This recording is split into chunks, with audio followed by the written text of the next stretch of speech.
আগামী 12 ও 13 আগস্ট আসছে উল্কাবৃষ্টি, আর বাংলাদেশের আকাশেও দেখা যাবে এই মহাজাগতিক দৃশ্য। এই ঘটনার নাম দেয়া হয়েছে পারসেইড উল্কাবৃষ্টি বা পারসেইড মিটিওর শাওয়ার। প্রতি বছরের মতোই এ বছরও ঘটনাটি উত্তর গোলার্ধের দেশগুলোতে দেখা যাবে, আর বাংলাদেশের মতো দক্ষিণ এশিয়ার দেশ থেকেও এটি দেখার সুযোগ থাকবে।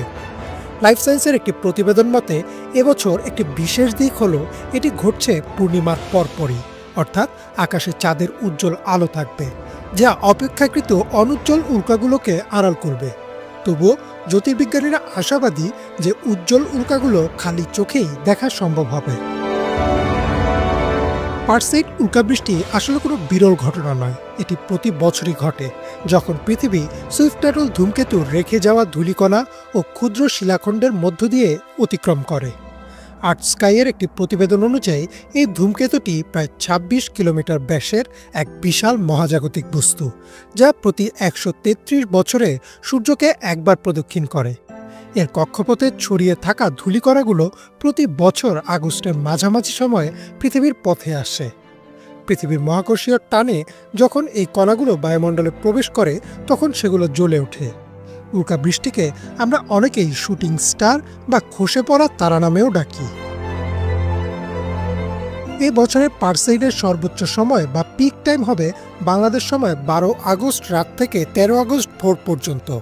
মহাকাশ গবেষণা সংস্থা নাসা জানিয়েছে, পূর্ণিমার উজ্জ্বলতা থাকলেও উল্কাগুলোর একটি বড় অংশই সহজে দেখা যাবে।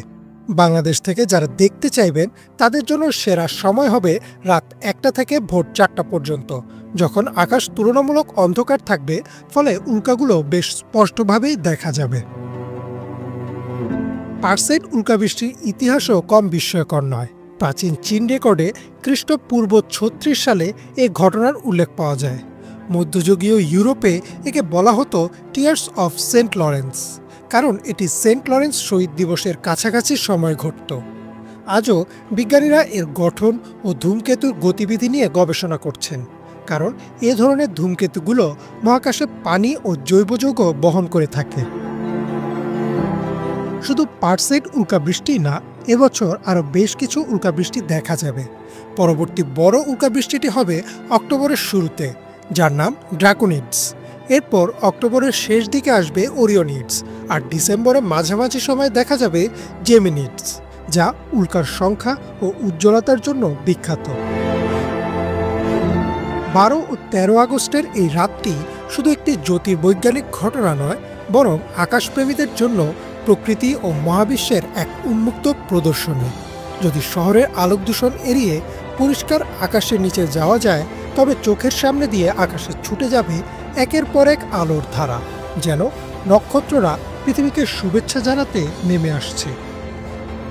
ইমরান মাহমুদ, বাংলাভিশন।